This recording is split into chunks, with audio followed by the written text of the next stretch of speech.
14 फरवरी मातृ पितृ पूजन दिवस। संसार असार है और भगवान सार है। सच्चाई से, प्रसन्नता से, पवित्रता से, परिहितता से जीते हैं ऐसे लोगों के लिए। और जो शोषण करते हैं, अति स्वार्थी है, अति कामी है, अति क्रोधी है, अति मोही, लोभी, लालची है, ऐसे लोगों का कल्याण करने के लिए, अर्थात उनका विनाश करके कल्याण करते और साधुओं का पोषण करके कल्याण करते हैं। ऐसे परम कल्याण के लिए जो अवतरण, उसे अवतार कहते हैं। एक होता है आरोहण, दूसरा होता है अवतरण। आरोहण माना नीचे से ऊपर उठना। केजी वाला मिडिल में गया, फिर कॉलेज में गया, फिर पीएचडी हुआ, ये आरोहण हुआ।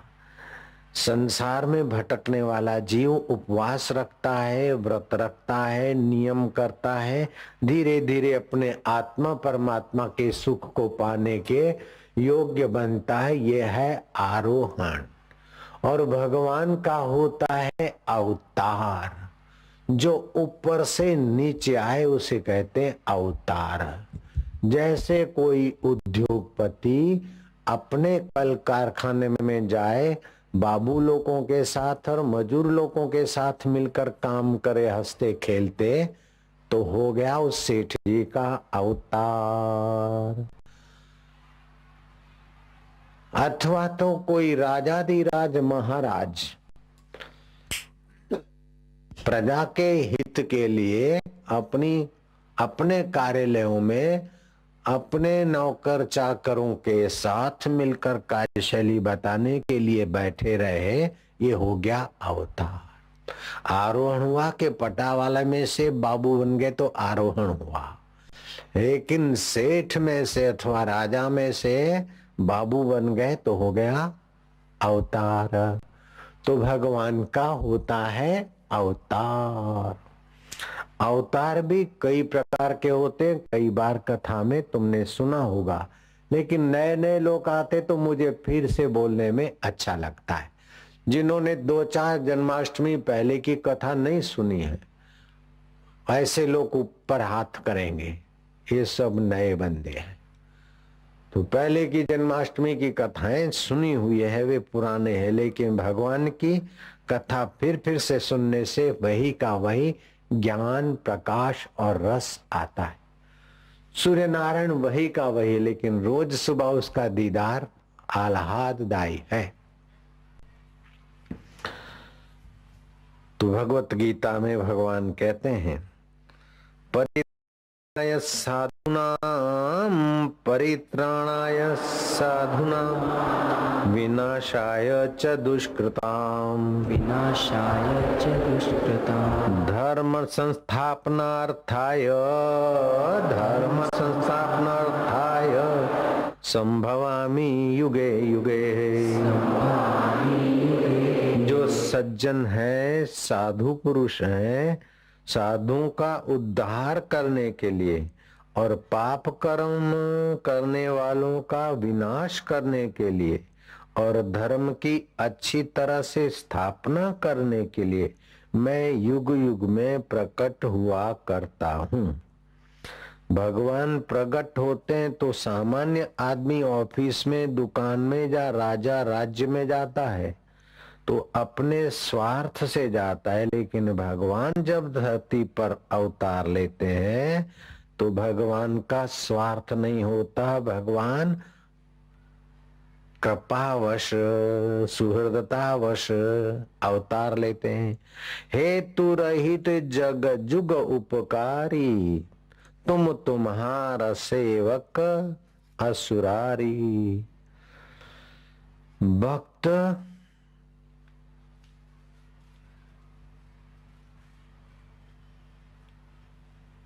और सज्जन साधु पुरुषों का उद्धार करने के लिए, दुष्कृत्य करने वालों का विनाश करने के लिए, लेकिन उनका विनाश में भी उनका हित होता है, क्योंकि उनको अपना धाम मिल जाता है, भगवत धाम की प्राप्ति हो जाती है।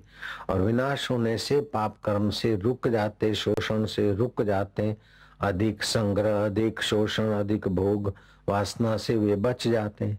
तो बोले महाराज फिर हम भगवान में तो लग नहीं सकते, हम तो पाप हैं, और भगवान आएंगे और हम जैसों को मारेंगे और अपने धाम में भेज देंगे, तो ये आराम हो गया, यहाँ मन चाहे मौज करो लूटो और अंत में भगवान देंगे।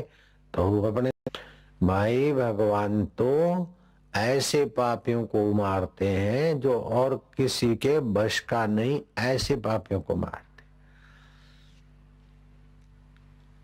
आम आदमी को मारने के लिए भगवान अवतार नहीं लेते, जैसे आम दवाई करने के लिए सर्जन नहीं आता। जब भयंकर कोई बीमारी है और ऑपरेशन करना होता है तभी सर्जन आता है, बाकी तो नीचे के कंपाउंडर और डॉक्टर अपना काम कर लेते। तो कोई बड़ा बड़ा ऐसा विरोधी तत्व हो और बड़े प्राण बल वाला, बाहुबल वाला हो, ऐसा कोई विशेष निमित्त हो तभी भगवान अवतार लेते। ऐसा नहीं कि अब और पाप करते रहे और भगवान अवतार न लिए और बीच में ही मर गए तो बुरा हाल होगा। जयराम जी की। इसीलिए ये बात नहीं देखना चाहिए कि चलो हम पापियों को भगवान मारेंगे तो अपन पाप करते ही रहो और भगवान के हाथ से मरेंगे तो मुक्त हो जाएंगे। नहीं, अभी अपने जीवन में सद्भाव ले आओ, सत्कर्म ले आओ, सत्चिंतन ले आओ और सत्य स्वरूप परमात्मा का सत्संग और ज्ञान ले आओ। भगवान का अवतार तो होता है, लेकिन एक अवतार राम जी का मध्य दोपहर को धधकती धूप में,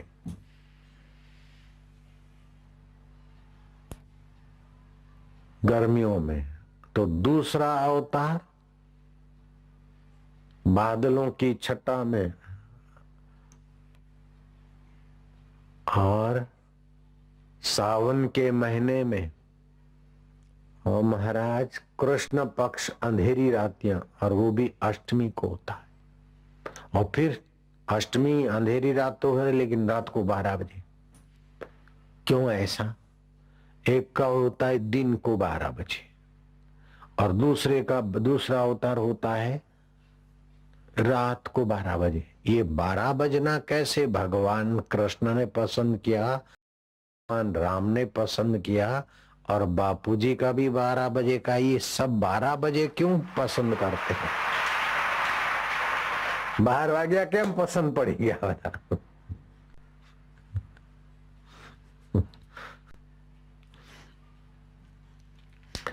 गीता कहती है अनु भूतानाम मानुषम देहम आस्थिताः भजते तादृशी क्रीडा या श्रुत्वा तत्परो भवेत। ये भागवत में आता है। भगवान जीवों पर विशेष कृपा करने के लिए ही अपने को मनुष्य रूप में प्रकट करते हैं और ऐसी लीलाएं करते हैं जिन्हें सुनकर जीव भगवत परायण हो जाते और याद करके भी भगवान की भक्ति और भगवान के प्रेम में धनगणित होते रहते हैं। भगवान श्री कृष्ण युधिष्ठिर से कहते हैं कि युधिष्ठिर, व्रत पारण, सरलता, देवताओं की पूजा, गुरु शुश्रूषा सब तीर्थों में श्रेष्ठ तीर्थ माना जाता है। गुरु तीर्थम परम ज्ञानम, अस्ति तीर्थम न विद्यते, ज्ञान तीर्थम परम तीर्थम, ब्रह्म तीर्थम सनातनम। गुरु रूपी तीर्थ से परमात्मा का ज्ञान प्राप्त होता है, इसलिए उससे बढ़कर कोई तीर्थ नहीं है। ज्ञान तीर्थ सब तीर्थों में श्रेष्ठ तीर्थ है और ब्रह्म तीर्थ तो सनातन है, जहां ब्रह्म परमात्मा का ज्ञान होता है। तो भगवान का अवतार नैमित्तिक अवतार माना जाता है और संतों का प्रगट्य नित्य अवतार में माना जाता है। तो एक होता है नित्य अवतार, दूसरा होता है नैमित्तिक अवतार। तो संतों में जो कारक पुरुष है, मुक्त आत्मा है, वे भी कुछ ऐसा समय, ऐसी तिथि, ऐसा दिन पसंद करते हैं।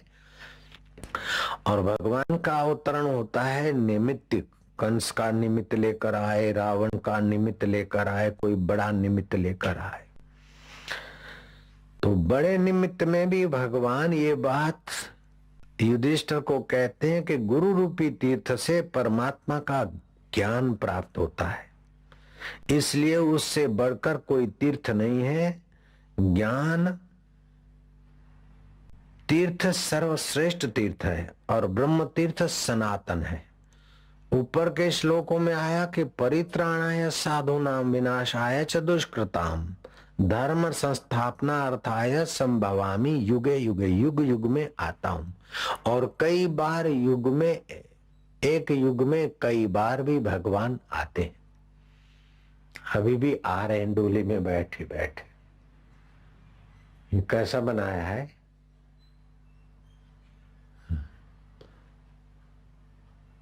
नारायण नारायण नारायण नारायण। ये सूरत में डोली में भगवान इस प्रकार आते जाते यहीं दिखते होंगे, दूसरी जगह ऐसा नहीं होता होगा, मुंबई में भी नहीं होता होगा। हाँ। तो भगवान का अवतार कैसे करुणा वरुणालय है। जो सदा तृप्त है वे छछीन भरी छाछ पर मांगते हुए दिखते। जो सदा देने में सक्षम है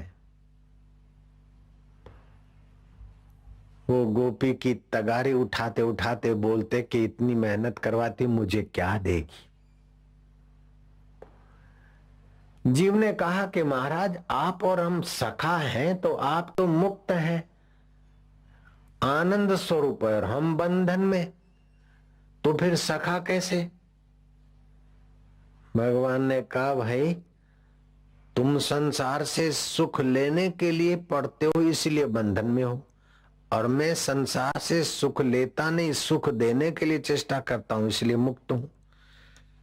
भगवान लेकिन हमारी तो आदत ऐसी है और तुम्हारी आदत ऐसी है, फिर भी हम तो सखा हैं। तो भगवान ने कहा अच्छा सखा, तो फिर तुमको सखा होकर अवतार लेकर मैं तुम्हारे नाई सुखी दुखी हुआ करूंगा। भगवान का एक नाम है दामोदर। दा माना रस्सी, उदर माना पेट, पेट रस्सी से, पेट से बंधे रस्सी के द्वारा और उखली से बांधे गए। इस उखली से बांधे जाना और उसमें भी नलकूबर का कल्याण करना और वहां कंस का उद्धार करना, ये सारी चेष्टाएं दिखती और साथ साथ में भक्तों को सनातन सुख आनंद माधुर्य देना, ये अवतार की विशेषता है।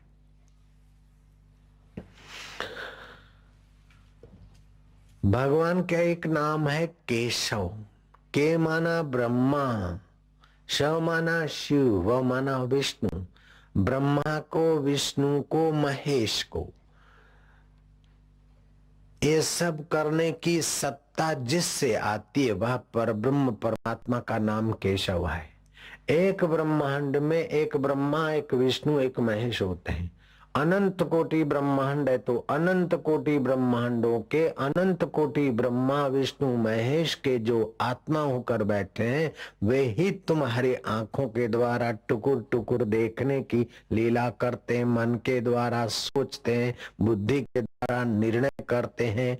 जागृत अवस्था आती है जाती है, स्वप्न आता है जाता है, गहरी नींद आती है जाती है, फिर भी उनको जानने वाला जो तुम्हारे से कभी अलग नहीं होता। शरीर भी चला जाता है, बचपन चला गया, जुआनी चली गई, किशोर अवस्था चली गई, प्रौढ़ अवस्था चली गई, बुढ़ापा चला गया, फिर मृत्यु आई, फिर भी जो साथ नहीं छोड़ता वह केशव है और वह अच्युत है। शरीर तो छूट जाता है, अवस्था तो छूट जाती है, फिर भी जो अपने पद से कतई नीचे नहीं होता।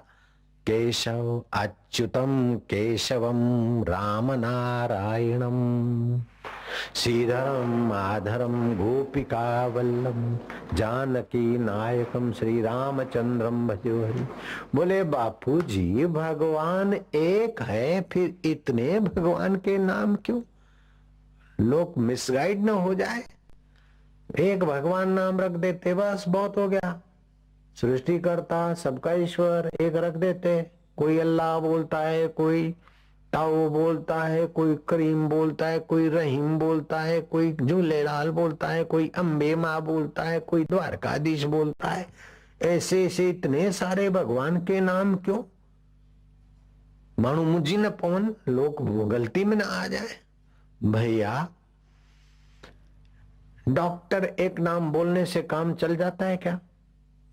डॉक्टर, ये डॉक्टर, लेकिन थीसिस वालों को भी डॉक्टर कहा जाता है, तो फिर व्याख्या करनी पड़ेगी। नहीं, थीसिस लिखकर डॉक्टर नहीं बने हैं, लेकिन ये आरएमपी डॉक्टर है, मैट्रिक के पास थोड़ा कोर्स किया हुआ। ये एमबीबीएस डॉक्टर है, ये एमडी डॉक्टर है, लेकिन इतना कहने से भी काम नहीं चलता। फिर बोलना पड़ता है कि एमडी है और सर्जन है। फिर सरकारी प्रैक्टिस करते हैं या प्राइवेट करते हैं, फिर लोभी हैं कि पेशेंट के हितैषी हैं। तो जो जो व्याख्या करोगे त्यों त्यों सामने वाले को समझने में आसानी होगी, ठीक से पहचान पाएगा। तो इसने भगवान के 99 नाम खोजे। रहीम जो परम दयालु है उसको रहीम बोला इस्लाम ने। करीम जो अति उदार है, रहमान जो कृपालु है। बिस्मिल्लाहिर्रहमानिर्रहीम। होमी, मैं अल्लाह के नाम से ये काम शुरू करता हूं।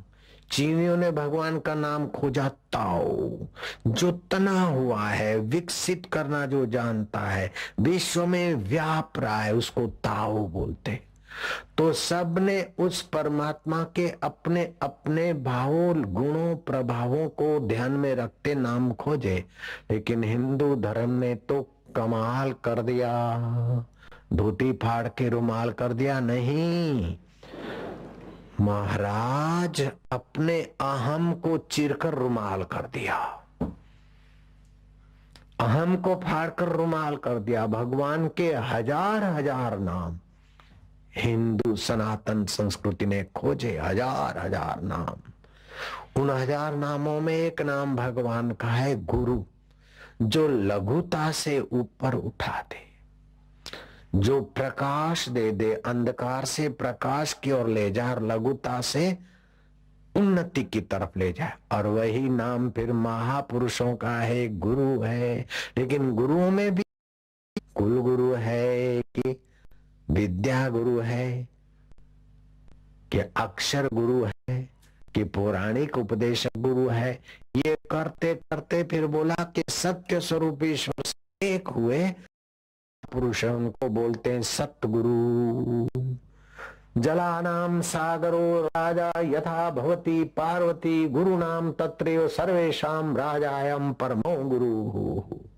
जैसे जलाशयों में समुद्र सब जलाशयों का राजा है, सारे जलाशय समुद्र से ही जलवान होते हैं, ऐसे सत्य सनातन परब्रह्म परमात्मा से ही सारे गुरुओं की बुद्धि प्रकाशित होती है। उस परमात्मा का साक्षात्कार करके दूसरों को साक्षात्कार कराने की जिनमें उदारता है, माधुर्य है, स्नेह है, ज्ञान है, प्रेम है, ऐसों को बोलते हैं सदगुरु। तो बोले सदगुरु कैसे होते? बोले सदगुरु मेरा सूरमा, वो अज्ञान को, अंधकार को दूर करने में बड़े बहादुर होते। सतगुरु मेरा सूरमा, करे शब्द की चोट, मारे गोला। प्रेम का शत्रु चोट करता है लेकिन द्वेष का गोला मारता है, लेकिन गुरु जी चोट करते हैं तो अंदर प्रेम भरा होता है। मारे गोला प्रेम का, हरे भरम की कोट। ये भरम हो गया, आई हूं मैं, मावा हूं मैं, गुजराती हूं मैं, सूरती हूं मैं, फलाना हूं मैं, दुखी हूं मैं, सुखी हूं। माई मावा ये शरीर का ढांचा है। सुख और दुख मन की भावना और वृत्ति है। काला और गोरा चमड़े का खेल है। मोटा और पतला ये चर्बी गोश्त का खेल है। लेकिन तुम तो इस शरीर के पहले थे, अभी हो और बाद में रहोगे। उस परमात्मा के सनातन सखा हो। यहां एक बात ध्यान देना, भगवान कहते हैं धर्म की संस्थापना करने को मैं युग युग में अवतार लेता हूं। धर्म का विनाश नहीं होता, धर्म का ह्रास हो जाता है। तो जो स्वार्थी लोग होते हैं, मनमाना अर्थघटन करते करवाते हैं, तो सही रास्ता लेने वालों को नहीं मिलता तो फिर प्रकाश करते हैं ठीक से। बाकी राम जी के पहले धर्म था और कृष्ण जी के पहले धर्म था, उसी धर्म के अनुसार तप किया और संत ने आशीर्वाद दिया कि जाओ तुम्हारे यहाँ भगवान अवतार लेंगे। तो ये धर्म की व्यवस्था तो भगवान के अवतार के पहले थी, लेकिन थोड़ी अस्त व्यस्तता को ठीक करने के लिए। और दुनिया के जो मजहब धर्म है वो किसी न किसी महापुरुष के द्वारा, पैगंबर के द्वारा, ईश्वर के पुत्र के द्वारा, किसी के द्वारा। लेकिन हिंदू धर्म, सनातन धर्म किसी व्यक्ति के द्वारा नहीं चलाया गया, न कोई ऋषि के द्वारा चलाया गया, न कोई मुनि के द्वारा चलाया गया, न कोई तपस्वी के द्वारा चलाया गया। हिंदू धर्म, सनातन धर्म श्री कृष्ण के द्वारा भी नहीं चलाया गया, और श्री कृष्ण के पहले लाखों वर्ष पहले राम जी आए, उनके द्वारा भी हिंदू धर्म नहीं चलाया गया। अपितु हिंदू धर्म, सनातन धर्म उनके पहले था और यज्ञ की विधि पहले थी, और ऐसे यज्ञ करेंगे और खीर प्रकट होगी, और फिर कौशल्या और आदि रानियों ने पाया और रामा अवतार हुआ। तो राम जी के अवतार के पहले सनातन धर्म था। तो इसको सनातन बोलते, जैसे सूर्य सनातन है, सृष्टि सनातन है, ऐसे सृष्टिकर्ता की कृपा को पाने का, सृष्टिकर्ता को जानने का, सृष्टिकर्ता का माधुर्य और सामर्थ्य पाने का, दुखों से पिंड छुड़ाने की व्यवस्था भी जिस धर्म में सनातन है उसे सनातन धर्म कहते। और जहां फला फूला और प्रचारित हुआ हिंदुस्तान में, इसलिए उसको हिंदू धर्म बोलते हैं। और धर्म किसी न किसी महापुरुष के द्वारा स्थापित हुए, किसी न किसी मनुष्य के, पैगंबर के, पीर के, किसी न किसी के मस्तक है। जबकि सनातन धर्म किसी के मस्तक की उपज नहीं है, किसी के मति की उपज नहीं है। मति में मत मतांतर होता है, तो वे मत मतांतर होते, लेकिन सनातन धर्म में कुछ लेकर अपना मत स्थापित करने वाली परंपरा तो मिलेगी, लेकिन मूल सनातन से लिया। तो और जो भी धरती पे मत है, पंथ है, मजहब है, उनमें जो अच्छी बातें सीधी अनसीधी, ये सनातन धर्म से लेकर ही मानव का कल्याण करने की व्यवस्था है। फिर थोड़ा बहुत अपना सिंबल बिंबल लगाकर चल पड़े। तो ये सनातन व्यवस्था है, और उस सनातन व्यवस्था में जब अति स्वार्थ और अति मनमाने अर्थघटन होने लगते हैं तो फिर भगवान प्रकट होते हैं। तो ऐसे भगवान जब प्रकट होते हैं तो संजय से धृतराष्ट्र पूछते हैं कि आखिरी युद्ध का क्या होगा। तो संजय कहते हैं यत्र योगेश्वर कृष्ण यत्र पार्थ धनुर्धर तत्र श्री विजया भूति ध्रुवानिति में मति। जहाँ योगेश्वर भगवान कृष्ण है और जहाँ पुरुषार्थ करने वाला अर्जुन है वहां श्री है। श्री माना भीतर और बाहर से साफल्य, भीतर और बाहर से शुद्ध लक्ष्य। अर्जुन का भी शुद्ध लक्ष्य है कि मैं राज्य अपने लिए नहीं करता हूं, अथवा युद्ध भी अपने लिए नहीं कर रहे थे, धर्म की रक्षा के निमित्त कृष्ण जी ने कराए, नहीं तो जा रहे थे। भीतर और बाहर से शुद्ध वही होता है जिसमें प्रेम होता है। काम भीतर से शोषक होता और बाहर से तारा विना मने नहीं चाले बाबलानी वहां टूटो मने आम देखाय टूटो आवी छे टूटो आओ छे। काम में बाहर से मीठी बातें होती और अंदर से स्वार्थ होता है। प्रेम में भीतर से और बाहर से निस्वार्थता की पवित्र सुवास होती है। काम बाद आदमी थक जाता है, जड़ता आ जाती है, और प्रेम से आदमी के अंदर और बाहर निखार आ जाता है, जड़ता नहीं, आनंद और उल्लास होता है। काम से अशांति और झगड़े पैदा होते हैं, प्रेम से शांति और समाधान प्रकट होता है।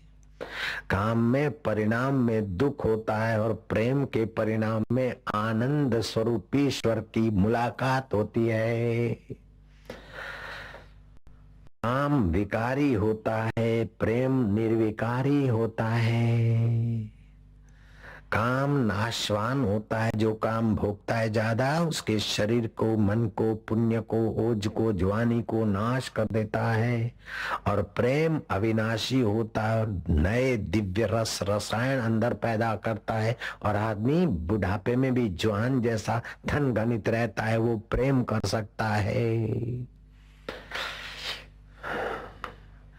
काम आदमी को जड़ जैसा बना देता है काम भोगने के बाद, लेकिन प्रेम चेतन उन्मुख कर देता है। प्रेम करते करते चेतना और आनंद और स्फूर्ति आ जाती है।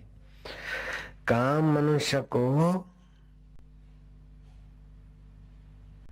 अन्न आत्मा में ले आता है, हाड़ मांस के शरीर में ले आता है, चमड़े में ले आता है, और प्रेम मनुष्य को भीतर ले जाता है, आत्मा में ले जाता है। और महाराज काम में इच्छाएं बढ़ती रहती है और भोगो भोगो भोगो जब तक मरे नहीं, कमर टूटी नहीं, फिर थोड़ा शरीर भरा, फिर भोगो भोगो ठूस। और प्रेम में इच्छाएं मिटती है, काम में इच्छाएं बढ़ती है। तो काम में 8 दोष हैं और प्रेम में 8 दिव्य गुण है जो प्रेमास्पद से मिला देता है। लेकिन मजे की बात है कि काम और प्रेम में तिनके बर का ही फर्क है।